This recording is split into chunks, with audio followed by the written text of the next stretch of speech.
자, 쉬는 시간이 너무 조용하니까 이상한데요? 자, 266페이지. 자, 이제 지정 대상 지역입니다. 자, 개발구역 지정 규모입니다. 자, 우리 아까 지정권자 배웠잖아요. 자, 우리 법에서는 개발구역을 지정할 수 있는 지역과 규모가 정해져 있습니다. 아무데나 막 개발구역 지정할 수 있는 게 아니고 이런 지역에 지정해라. 이런 규모 이상으로 해라. 이렇게 지역과 규모를 정해놨어요. 자, 먼저 도시지역과 비도시지역. 우리 시험에서 최근 나왔던 것은 도시지역의 개발구역 지정 규모가 나왔었고요. 자, 우리는 개발 사업이라는 게 뭐라고 했어요? 개발 사업이 막연히 다 크다는 개념은 아닙니다. 우리가 신도시 하니까 겁나 큰 개념이지만 조그맣게도 도시 개발 사업을 할 수 있어요. 자, 이미 도시지역은 개발할 수 있는 지역이잖아요. 도시지역은 이미 개발되어 있는 지역이고. 그래서 도시지역에서는 개발구역을 지정할 수 있는 지역이 있겠어요? 없겠어요? 있겠죠? 어디만 빼고.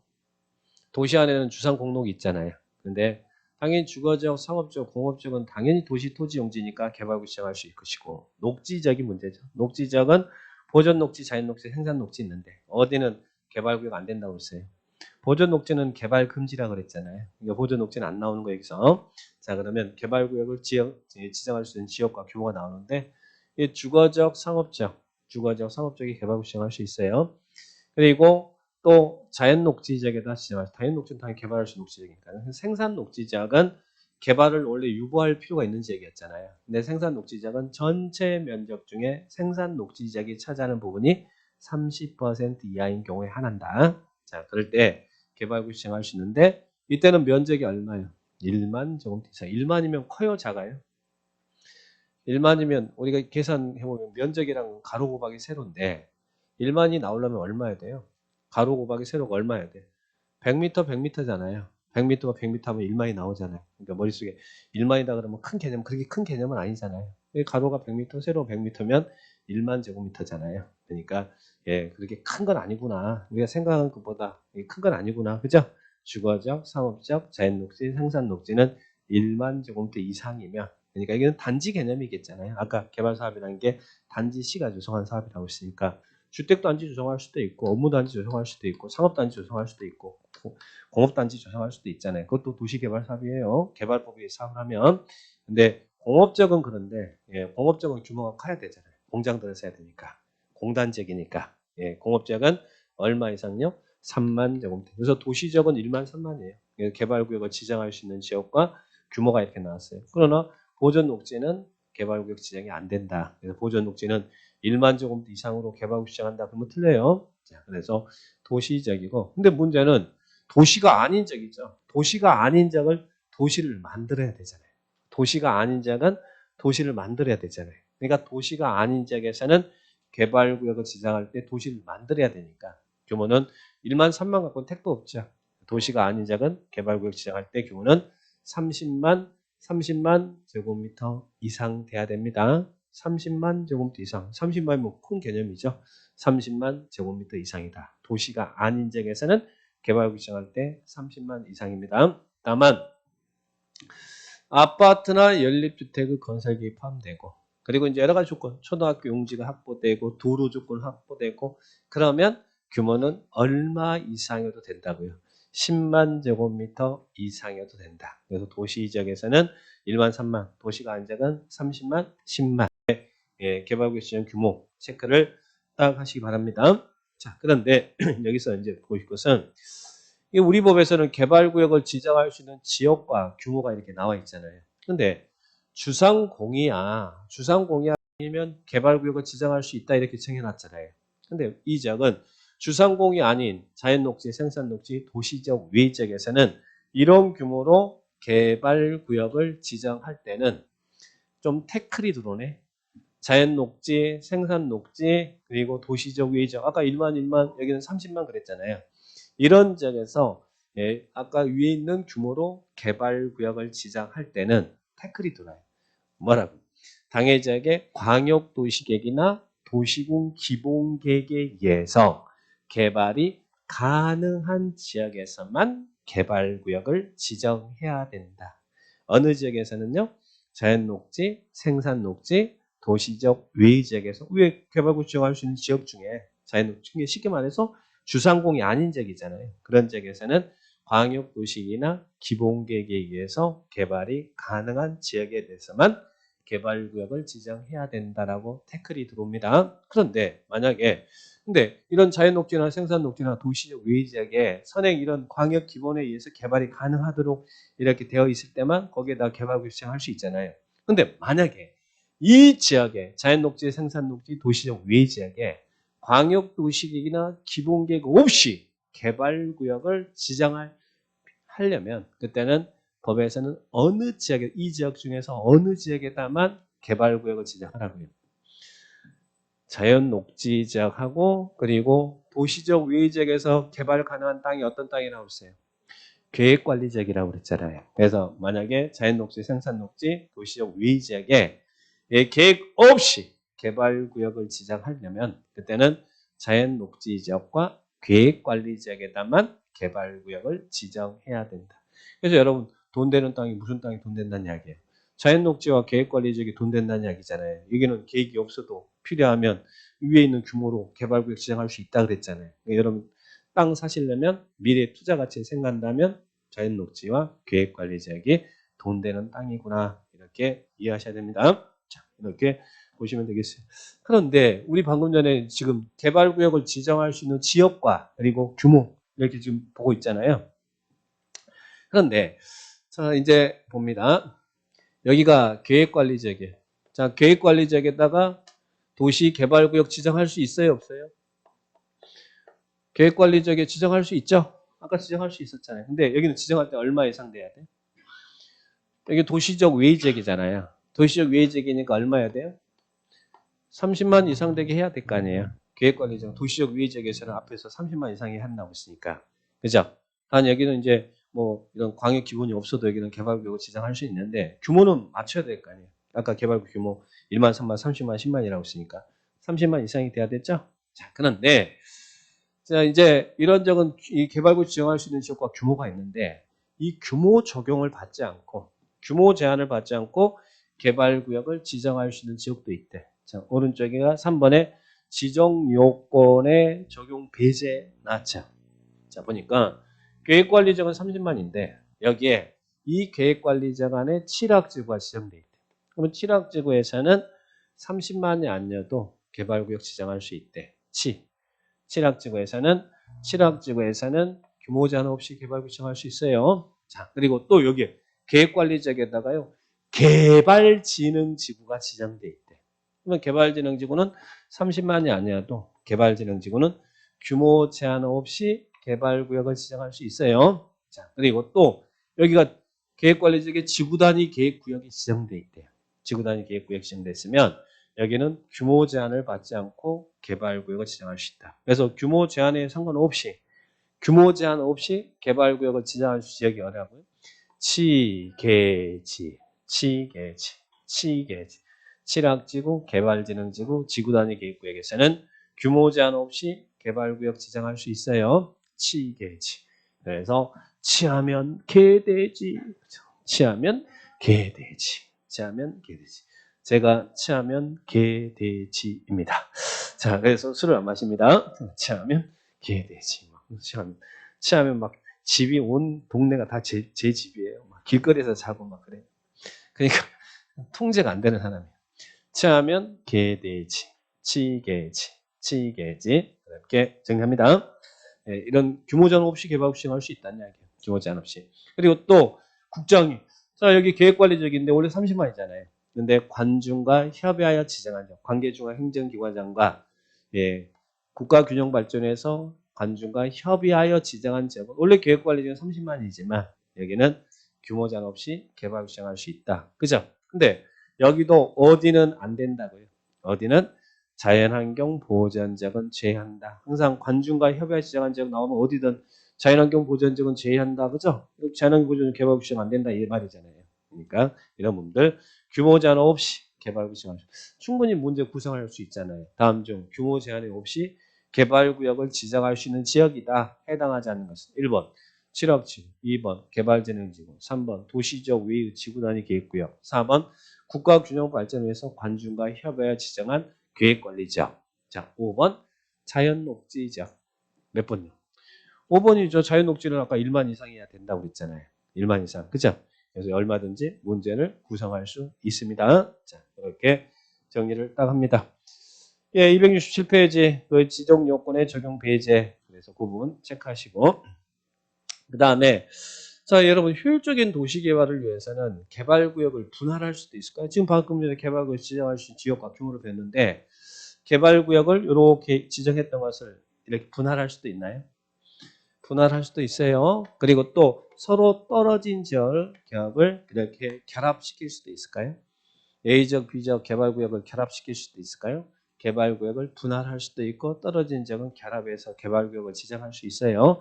분할 결합이 가능하대. 근데 여기서 하나만 기억할 것은 분할을 할 때는 분할 후 면적은 각각 1만 제곱미터 이상이 돼야 된대. 분할할 때는. 왜? 아까 우리 에서 개발구역 규모 배웠잖아요.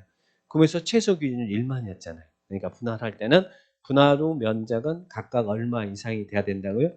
1만. 그러면 역으로 이야기하면 개발구역 지정 규모가 2만이 안 되는 지역은 분할할 수 없다는 이야기잖아요.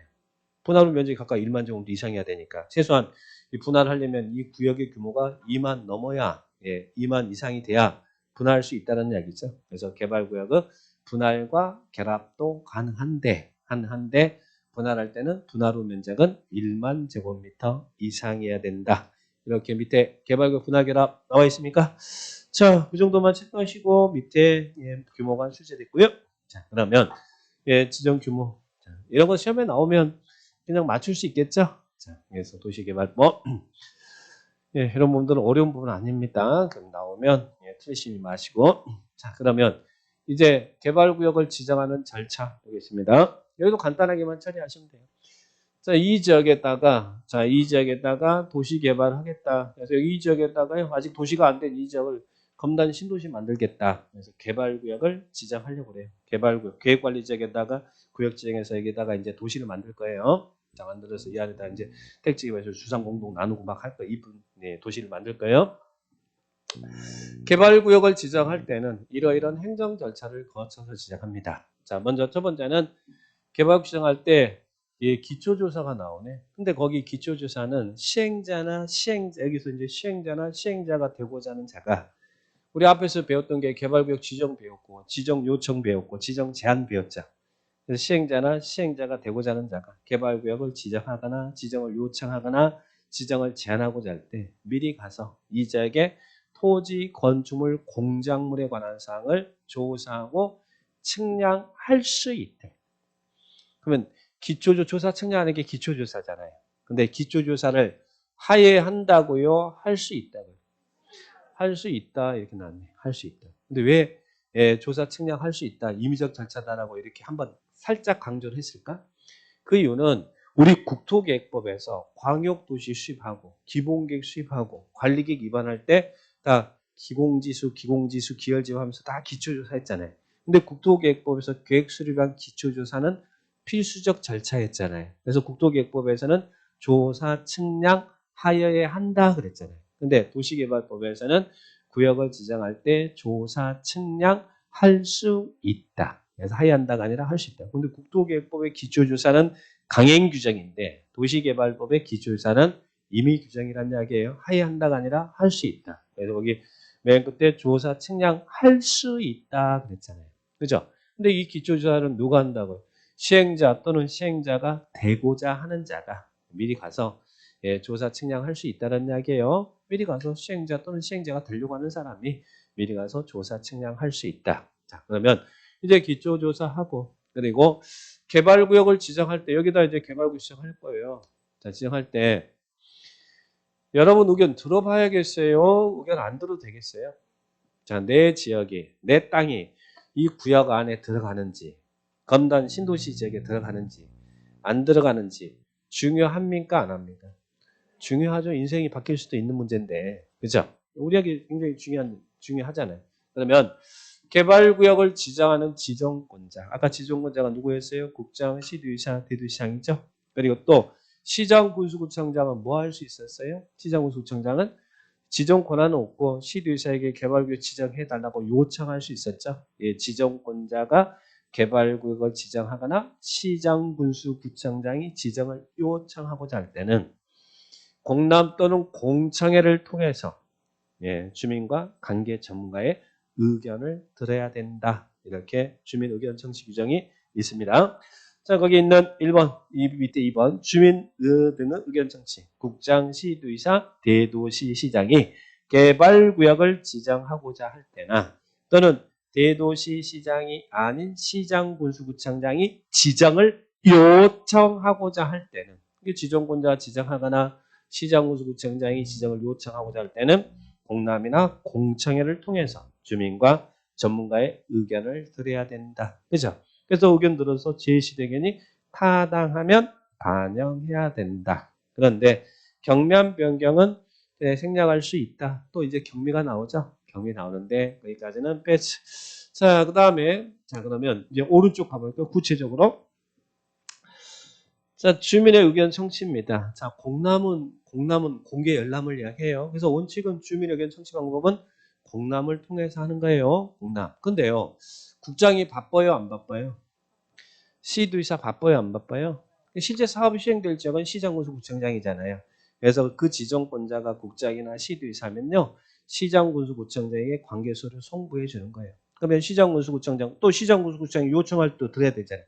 시장군수구청장이 관계서를 송부받았거나 또 요청하고자 할 때 주민 의견을 청취하는 거예요. 그래서 의견 청취를 하는 사람은 우리하고 친한 시장군수구청장이 서류 받아서 의견을 듣는 거예요. 자, 그러면 이 시장군수구청장이 주민 의견을 청취할 때 어떻게 합니까?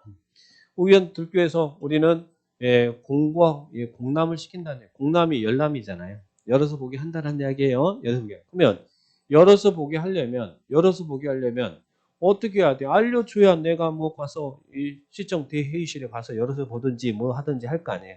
그래서 이 공람하기 전에 이 내용에 대해서 공고하라는 이야기예요. 근데 어디다 공고하라는 겁니까? 일간신문과 인터넷 홈페이지에도 공고하래. 그 지역을 주된 보급자라는 2개 이상의 일간신문과 인터넷 홈페이지에 공고해라. 이거 어디하고 들어본 것 같은 느낌적인 느낌? 그런 있는데 그 지역을 주된 보급자는 2개 이상의 일간신문과 인터넷 홈페이지에 공고해라. 의견을 듣기 위해서 할 때 이거 어디서? 국토기획부에서 배웠어요. 광역도시계획에서 배웠어요. 기본계획에서 배웠어요. 관리계획에서 배웠어요. 광역도시계 기본계획은 공청회를 열어서 그냥 청취했고 관리계획은 열람을 했잖아요. 기열지. 그죠? 관리계획 내용에 대해서 열람시키고자 할 때 관리계획의 주요 내용을 그 지역을 주된 보급자는 2개 이상의 일간신문과 인터넷 홈페이지 공고하라고 그랬잖아요. 이 관리계획 위반할 때 의견 청취 방법 그대로 여기 쓰고 있잖아요. 그래서 공람을 하는데 그 지역을 주된 보급자는 2개 이상의 일간신문과 인터넷 홈페이지에다가 이런 주요 내용을 관리계획 내용을 여기도 마찬가지로 개발구역 지정에 대한 내용을 공고하라는 이야기예요. 공고하고 그리고 몇 일 이상 공람시키라고요. 공람이나 열람은 같은 말이에요. 공개 열람이 공람이니까 우리 공람급의 열람 14일이었잖아요. 14일 이상 열람을 시켜서 의견을 들어라. 그런데요. 자, 신문에다가 이렇게 공고를 하면 돈 들어가요, 안 들어가요? 돈이 들어갈 수밖에 없잖아요. 행정청에 나오고 신문 공고한다고 게재한다고 돈 안 내고 그런 건 아니잖아요. 돈 들어가죠? 그래서 다만 개발구역의 규모가 10만 미만이면 신문에 돈 들어가는 것도 아깝대. 그래서 규모가 10만 미만이면 신문 대신 공보와 인터넷 홈페이지에 공고할 수 있다는 이야기예요. 개발구역의 규모가 얼마 미만이면 신문 대신 지자체가 발행한 소식지가 공보잖아요. 공보와 인터넷 홈페이지에 공고할 수 있다고요? 10만 미만일 때는 신문 대신 공보와 인터넷 홈페이지에 공고할 수 있다. 이런 이야기죠. 그러면 공람을 시켰다라는 말은 무슨 말이에요? 공람을 시켰다는 말은 이 구역 지정에 대해서 의견 있는 사람은 이 공람 기간 내 14일 이상 공람시키니까 의견 있는 사람은 이 공람 기간 내 의견 제시하라는 이야기죠. 그러면 의견이 제시됐으면 여기서도 반영 여부 통보해 줘야 될 거 아니에요. 여기서는 몇 일 이내 반영 여부를 통보한다고요? 제시 내역을 반영할 것인지 30일 이내 반영 여부를 통보한다. 이렇게 밑에 3번 의견 제출 공람 기간 내 지금 아까 14일 이상 공람시킨다고 그랬으니까 공람 기간 내 예, 공고한 자에게 즉 시장군수구청장에 의견서 제출하고 그다음에 4번 검토 결과 통고 국장 시리사 시장군수구청장은 제출된 의견을 반영할 것인지 30일 이내 반영 여부를 통보해줘라 이렇게 나오죠. 흐름만 보세요. 자 그런데 밑에 이 공람은 주민의 의견 청취거든요. 주민의 의견 청취하는 거예요. 그래서 의견 있으면 서면 의견 제시하라는 얘기. 그런데 밑에 공청회가 나와요. 이 공청회는 개발구역의 규모가 100만 이상일 때는 공람 후 공청회도 개최하래. 공람이 주민에게 청취잖아요. 개발 규모가 100만 이상일 때는 공람 후 공청회도 개최합니다. 공청회를 개최하는 이유는 공람은 주민에게 청취잖아요. 근데 공청회장 가면 여러분만 있는 게 아니라 누구도 있어요. 전문가도 여기 앉아 있잖아요. 예, 그죠? 공청회를 여는 이유는 전문가의 의견도 듣기 위해서 하는 거예요. 그런데 주의할 것은 100만 이상일 때 공람은 안 하고 공청회만 한다가 아니라 공람 후 공청회 개최한다. 100만 이상일 때는 공람 후 공청회 개최한다. 자, 그 내용들 밑에 1 개최 의무 나왔습니까? 자, 거기만 체크하시고요. 자, 그 다음에 나머지 내용은 안 볼 거고요. 자, 그 다음에 이제 기초조사도 하고 여기에 대한 그리고 여러분의 의견도 들었어요. 예. 예, 공람해서 이제 의견도 들었어. 그 다음에 또 구역을 지정하려면 항상 뭐 하려면 뭐 해야 돼? 협의하라고 그랬잖아요. 관계 행정기관의장과 협의합니다. 자, 관계되는 행정기관장과 협의를 해요. 그런데 여기서 봐봐요. 관계 행정기관장 협의하고 그리고 또 협의 끝났으면 그 다음에 또 뭐 해야 돼? 항상 따라하면 돼. 심의. 심의는 도시계획위원회 심의겠죠? 지정권자가 국장이면 중앙도시계획위원회, 나머지 지자체면 지방도시계획위원회 심의 거쳐서 이렇게 합니다. 자, 그런데 거기에 협의하고 심의 거쳐야 된다 나왔죠. 다만 여기 지구 단위 계획에 따라서 개발구역을 지정할 때는 협의 심의해서 하는데 지구 단위 계획에 따라서 개발구역 지정할 때는 심의를 거치지 않아도 된대. 협의 심의해서 해야 되는데 지구 단위 계획에 따라서 계획 지정할 때는 그 계획에 따라 하니까 당연한 것이니까 그때는 심의를 거치지 않는다. 이렇게 보시고요. 그 다음에 또 하나. 저 요겁니다. 예, 이제 관계행정기관에서 협의하는데 예전에는 구역을 지정할 때 지금은 우리 인천시장이 개발구역 지정할 때 뭐 규모가 뭐 얼마 이상일 때 국장한테 그 개발구역 지정에 대해서 뭐 승인받고 해요 안 해요? 예전에는 승인받고 하는 제도가 있었거든요. 근데 지금은 승인 제도가 없어요. 대신 니들이 개발구역을 지정할 때 규모가 일정 규모 이상이면 승인 제도가 없어진 대신 국장과 협의하래. 근데 종전에는 개발구역 규모가 100만 이상일 때 국장과 협의하라고 했거든요. 그런데 지금은 기준이 바뀌어서 개발구역 규모가 50만 제곱미터 이상일 때는 50만 정도, 100만에서 50만으로 바뀐 겁니다. 50만 이상일 때는 그때는 국장과도 협의해라. 국장과 협의해라. 그러면 국장과 개발구역 지정할 때 국장과 협의할 사항이 뭐예요? 개발구역 규모가 100만이 아니고 이제는 50만 기준 강화됐습니다. 50만 이상이거나 또 국가계획과 관련되어 있거나 국가계획을 포함하고 있는 사항이면 누구하고 협의도 하라고요?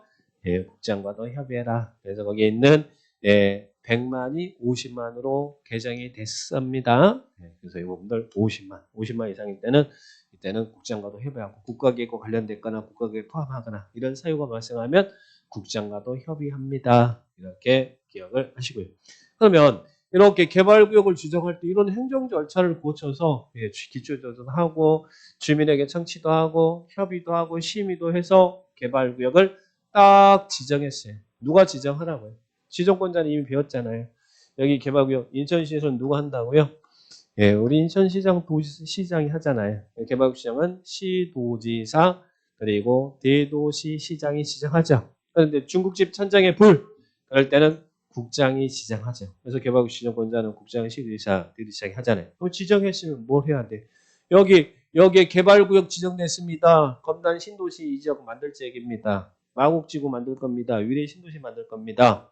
개발구역 지정했으면 이를 고시해야 되겠잖아요. 고시란 알린다 이 말이죠.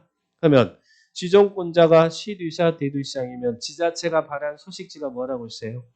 공보라 그랬잖아요. 시도 공보, 시군 공보, 그죠? 그리고 정부가 발행한 소식지가 뭐라고 했어요? 관보. 그래서 국장은 관보의 게재한 형식으로 고시하고 나머지는 공보의 게재한 형식으로 개발구역 지정을 고시합니다. 이렇게 정리를 딱 하시면 돼요. 자, 그러면 이렇게 개발구역 지정하고 수립했을 때는 관보나 공보에 고시한다는 말 나오죠? 그리고 나서 국장과 시도의사는 이제 개발구역을 지정했지만 실제 사업을 시행할 지역은 해당 시군구일 거 아니에요. 그래서 여기 검단 신도시 이제 그 인천시장이 개발구역 지정했지만 그 사업이 시행될 지역은 관할 시장군수구청장이잖아요. 시군구잖아요. 그러니까 이들은 지정하면 누구한테 관계수를 보내줘야겠어. 시장군수구청장한테 송부해줘야 될 거 아니에요. 보내줘. 그러면 시장군수구청장은 우리가 볼 수 있도록 공람을 시킨다라는 이야기예요. 공람을 시킵니다. 그래서 우리가 볼 수 있도록 송부해서 공람시킵니다. 그래서 공람은 14 이상 공람하게 합니다. 그래서 그런 설명들이 밑에 이렇게 쭉 이렇게 나와 있습니다. 자, 그러면 이렇게 해서 이런 행정 절차, 이제 여기서 이제 구역 지정 절차 큰 흐름들 이렇게 쭉 보시고요. 자, 여기서 이제 중요한 것은 여기가 신도시가 만들어질 지역입니다라고 개발구역이 이렇게 해서 됐어요. 그러면 개발구역이 지정되면 이제 중요한 것은 효과가 중요해요. 개발구역이 지정되면 어떤 효과가 발생합니까? 자, 개발구역 지정 효과 32회 때 출제가 됐었습니다. 개발구역 지정되면 자, 여기 지금 계획관리지역에다가 여기 아직 도시가 안 된 이런 지역에다가 도시 만들겠다고 개발구역을 지정했어요. 이런 절차를 거쳐서 개발구역 지정돼서 그러면 특례를 인정해 주겠다. 여기에다가 개발구역이 지정됐다는 이야기. 지금 도시개발구역은 도시를 만드는 거잖아요. 그러면 도시를 만들려면 도시지역이 지정이 돼야 되겠잖아요. 그런데 이런 앞에 있는 행정 절차에 의해서 개발구역이 지정되면 당해 지역은 관리계획 위반 결정 절차 없이 도시지정 및 지구 단위 계획 구역으로 결정 고시된 걸로 본다. 특례를 인정해 줍니다. 어차피 도시적도 지정하고 지구단위 계획 수립하려면 지구단위 계획구역도 지정하고 해야 되는데 시간 비용 아끼기에 개발구역이 지정되면 당해자는 도시적 및 지구단위 계획구역으로 결정고시된 걸로 본다. 특례 인정해준다는 이야기죠. 의제, 도시적 및 지구단위 계획. 더 이상 이제 개발구역 지정되면 이정은 계획관리적 아니에요. 도시적이고 그리고 지구단위 계획구역이 지정돼서 나중에 지구단위 계획 수립해야 된다. 근데 그 개발구역 내 지구단위 계획은 나중에 시행자가 실시계획 작성할 때 지구단위 계획을 수립하는 거예요. 왜? 구역이 지정된 걸로 봤으니까 구역을 지정한 이유는 계획을 수립하기 위해서 구역 지정한다고 그랬잖아요. 나중에 시행자가 여기에다가 지구단위 계획을 수립하는 거예요. 구역이 지정된 걸로 봤으니까 도시적 및 지구단위 계획구역으로 결정고시된 것을. 근데요. 어디다가 개발구역을 지정하면 이러하지 않다라는 얘기. 어디에다가 개발구역을 지정하면 그러하지 않다고요.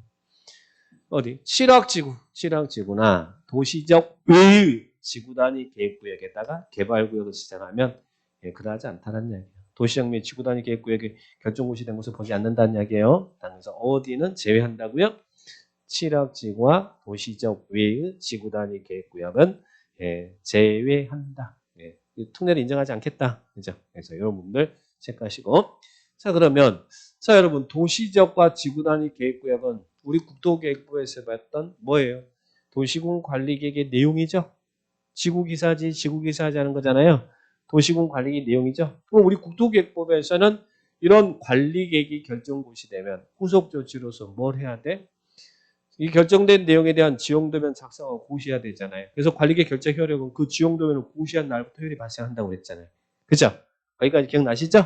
자, 그럼 여기도 지금 도시적 및 지구단위 계획구역으로 결정고시 됐으니까 이 결정된 내용에 대해서 지용도면을 고시해야 될 의무가 있잖아요. 그런데 이 결정된 내용에 대한 지용도면 고시는 국토계획법 규정에도 불구하고 언제까지 요거 지용도면 고시하면 된다고요.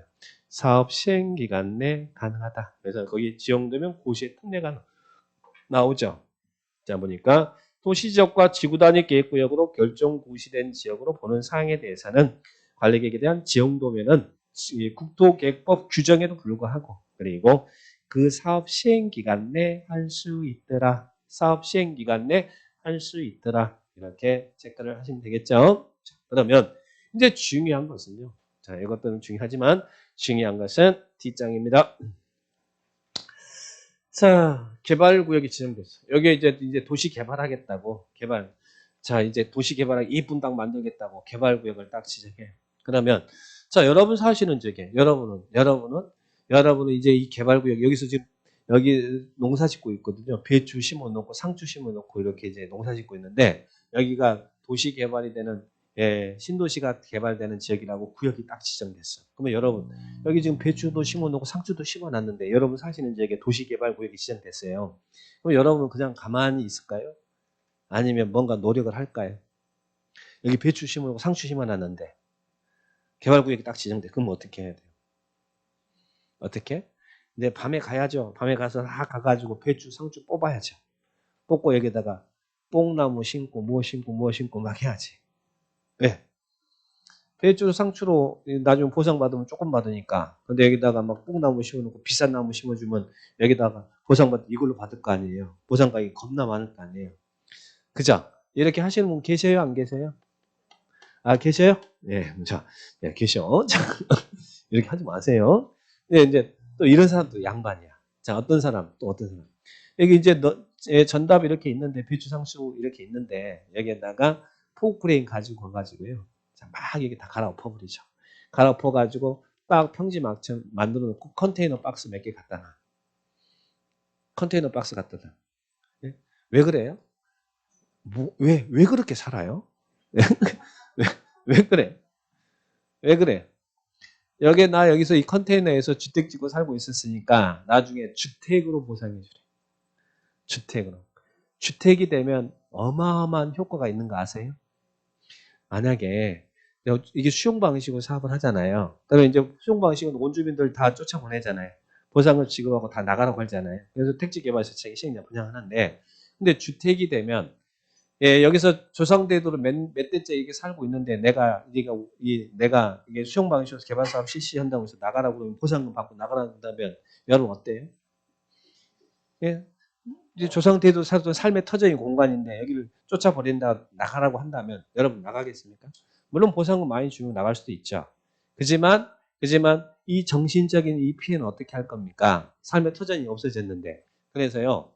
수용 방식으로 할 때는 이게 주택이면 어떤 효과가 발생하냐면 보상급 지급 외에요. 이 지역에 이제 택지 개발되잖아요. 그러면 주택을 갖고 있는 사람은 여기에 거주할 수 있도록 별도로 이주자 택지를 줘요.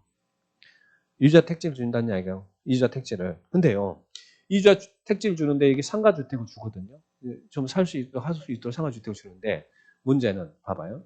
어떤 차이가 있는지. 자, 우리가 이 시행자가 택지 개발해서 이제 다 만들어서 분양을 할 거 아니에요. 그러면 여기가 단독주택 부지가 이렇게 만들어지는 지역인데 단독주택 부지를 경쟁 입찰로 이렇게 이제 분양을 할 거 아닙니까? 근데 이 감정가가 여기가 감정가가 1억이 있는데 어떤 사람이 이 땅을 그냥 사고 싶어. 그러면 경쟁 입찰이니까 이 감정 가격 대비 최고가를 써낸 사람을 낙찰자로 결정해서 매입을 하잖아요. 이게 이제 경쟁 입찰 방식인데 1억인데 여기에 200% 써가지고 내가 어떤 사람은 2억에 낙찰 받았다는 이야기예요. 이게 이 땅 가격 2억에 이제 받은 거 아니에요. 근데 자, 이주자 택지는 이 땅에 대한 이 감정 가격 대비 80% 받아. 이주자 택지라는 이유 하나로. 그러면 1억을 80% 받으면 8천만 원에 받는 거 아니에요. 그러면 어떤 사람은 똑같은 땅인데 어떤 사람은 2억의 경제 입찰로 들어갔고 나는 이주자니까 이주자 택지로서 감정 가격이 80% 받을 8천만 원에 받았다는 이야기예요. 그러면 받는 순간 얼마가 버는 거예요? 그냥 기본적으로 앉아서 그냥 1억 2천을 버는 거 아니에요. 이게 이제 이런 문제점이 있어요. 그죠? 그러다 보니까 막 포크레인 가가지고 갈아엎어가지고 막 여기다가 컨테이너 박스 갖다 놓고 막 난리치고 그러잖아요. 여러분은 그러지 않았죠?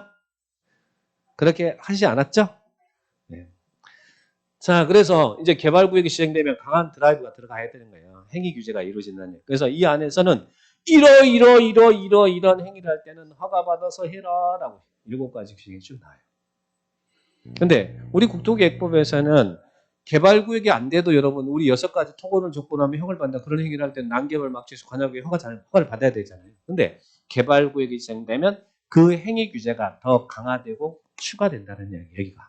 자, 그래서 우리 국토계획법에서는 제가 이렇게 이야기했어요.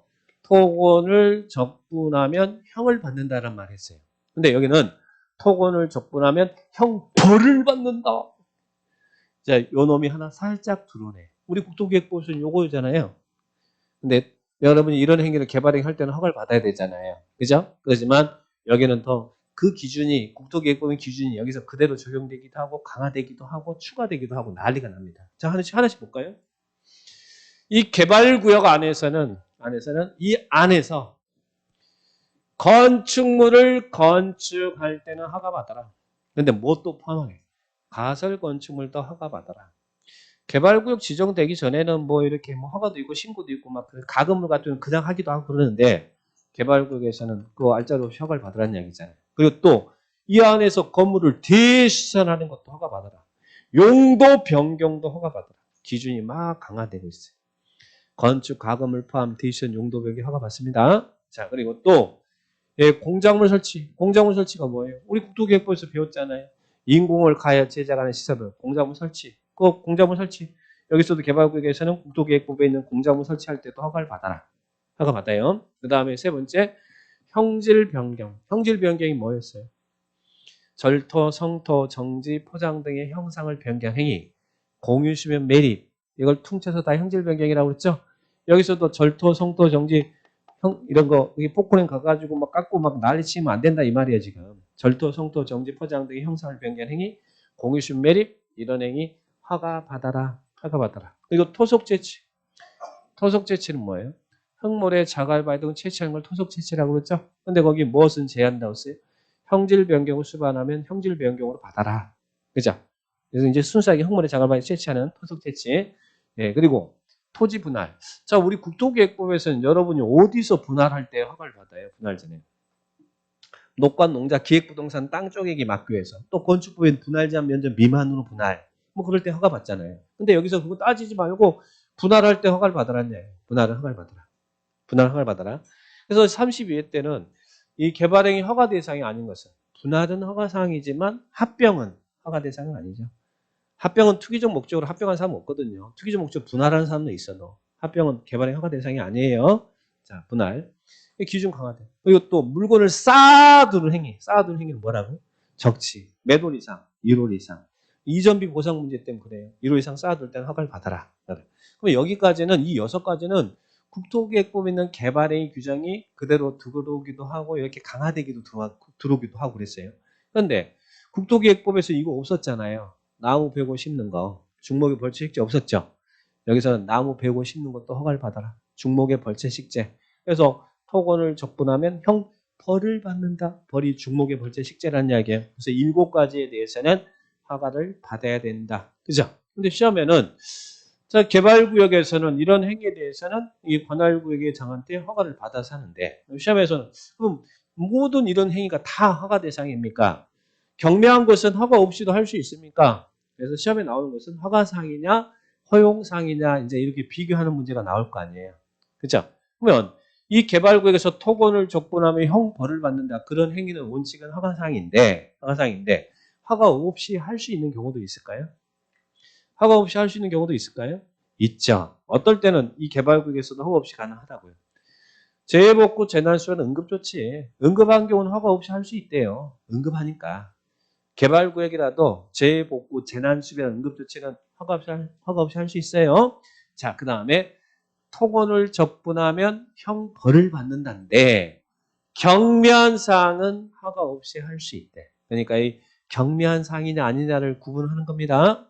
자, 보면 아까 허가사항 중에 2번 공작물 설치. 이 안에서 공작물 설치 허가 받아요, 안 받아요?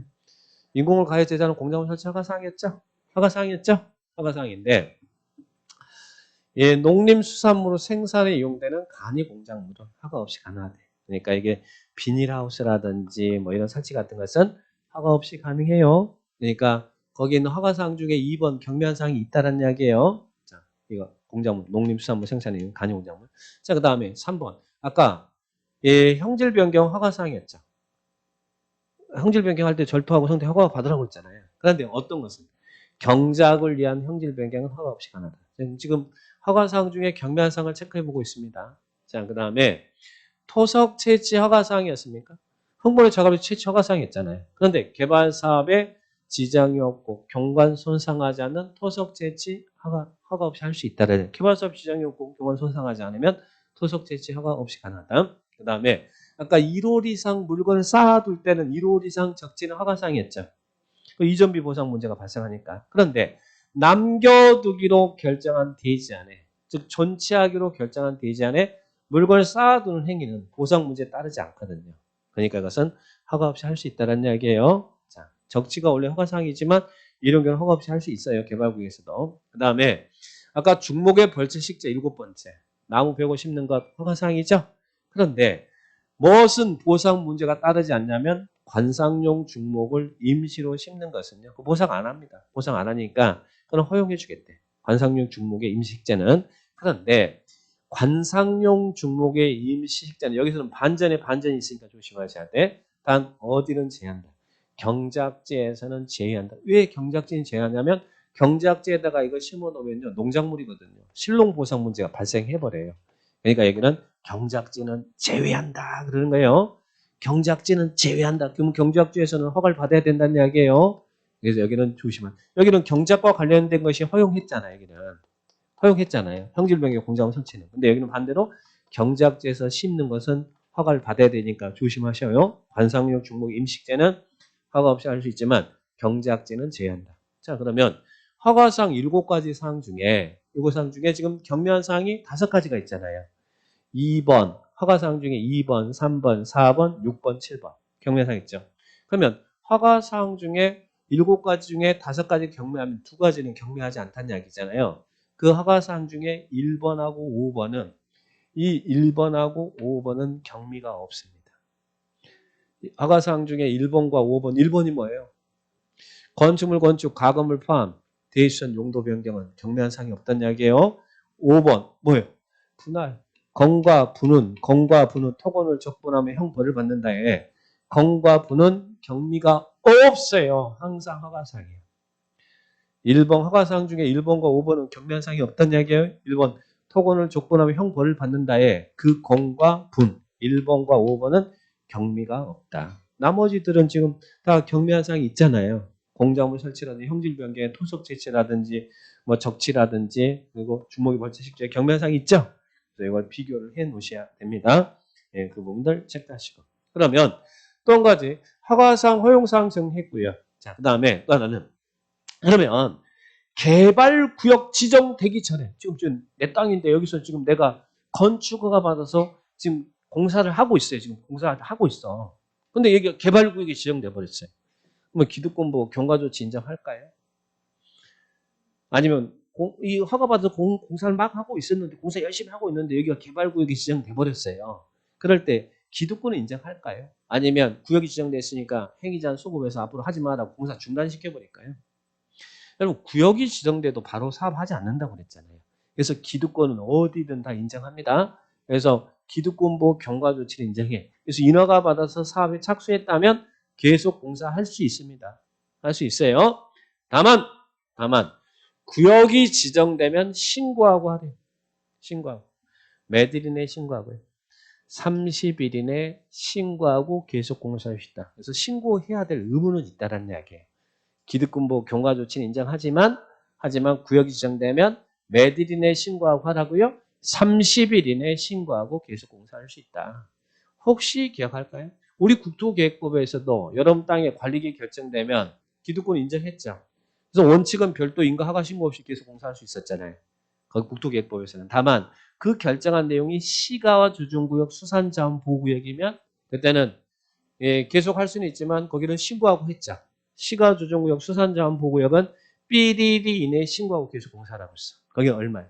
거기는 3월 이내에 신고하고 3개월 이내에 신고하고. 그래서 국토계획법 도시군관리계획에서는 시가 주중구역 수산자원보호구역이 지정되면 3개월 이내에 신고하고 계속 공사해요. 근데 개발구역은 3개월이 아니라 30일 이내에 신고하고 계속 공사할 수 있다. 30일 이내에 신고하고 공사할 수 있다. 나중에 정비법에서도 똑같아.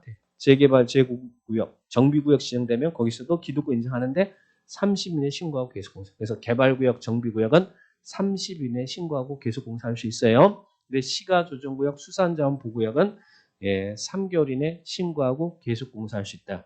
자, 오늘 다루신 여기 인물에도 있습니다. 있으니까 나중에 참고하시기 바랍니다.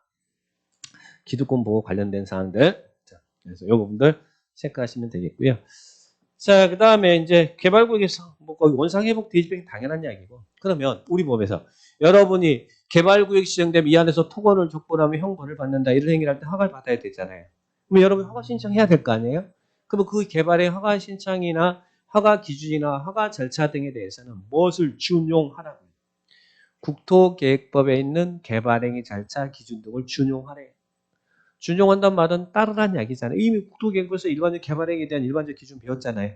그 기준 따라라. 그리고 또 하나는 여기 안에서 이 개발구역 안에서 이 법에 의한 이 허가를 받으면 뭐 또 받은 것을 본다. 국토계획법에 있는 개발행위 허가를 받은 것으로 본다. 간주한다. 이미 우리 국토계획법에 했던 그 개발행위 규정 받은 것을 본다는 이야기예요. 쭉 한번 정리하시면 됩니다. 그래서 이런 효과, 개발구역이 지정되면 아까 특례 있었죠? 지정되면 곳이 특례 있었죠? 행위 제한 있었죠? 이런 부분이 시험에 잘 나옵니다. 자, 그러면 저 이렇게 시험에 나왔습니다. 아까 가르쳐 드려가지고 너무 싱겁네. 32회 때.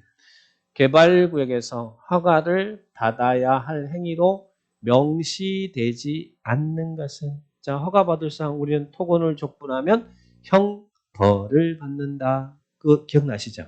그거 물어본 거잖아요. 명시되어 있지 않는 거 뭐예요? 1번 토지합병 합병 허가사항인가요? 토속 채취 3번 중목의 식재 4번 공유심 매립 5번 건물 용도 변경.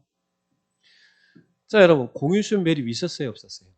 아까 형질 변경이 뭐였어요? 절토, 성토, 정지, 포장 등 형상을 변경한 행위나 공유시면 매립을 우리 형질 변경이라고 했잖아요. 여기 형질 변경입니다. 여기 형질 변경이에요. 허가상 맞잖아요. 예, 건물이 용도 변경이 있었나요? 1번 있었잖아요. 건물이 건축, 그러면서 가공 포함, 디션 용도 변경 있었잖아요. 그죠?